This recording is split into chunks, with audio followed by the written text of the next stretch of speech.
नमस्कार, आपण पाहतो आहात युग बदल न्यूज मराठी।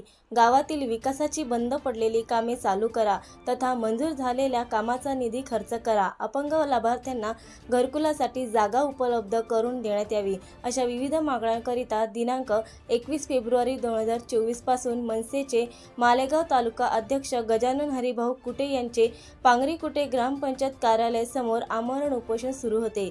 आज दिनांक 25 फेब्रुवारी 2024 रोजी आमरण उपोषणाचा 5वा दिवस असून मालेगाव पंचायत समितीचे विस्तार अधिकारी तथा पांगरी कुटे ग्रामपंचायत सरपंच यांनी आमरण उपोषणकर्ते गजानन कुटे यांच्या समस्या जाणून घेऊन त्यांचे सुरू असलेले आमरण उपोषण मागे घेऊन उपोषणाची सांगता केली। यावेळी पांगरी कुटे गावातील गावकरी मंडळी उपस्थित होते।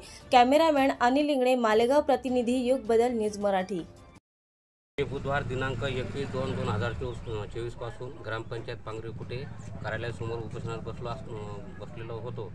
आता आज दिनांक 25/2/2024 या पूर्ण मागण्या पूर्ण झाल्यामुळं मी माझं उपोषण स्थगित करत आहे आणि राहिलं जे नालीचं बांधकाम होतं ते चालू झालं आणि राहिले आपले पळसकर साहेबाच्या यांच्या उपस्थितीत आणि ग्रामपंचायत सरपंच यांच्या उपस्थितीत मी उपोषण मागे घेत आहे। नवीन अपडेट मिळविण्यासाठी चॅनलला लाईक आणि सबस्क्राईब नक्कीच करा।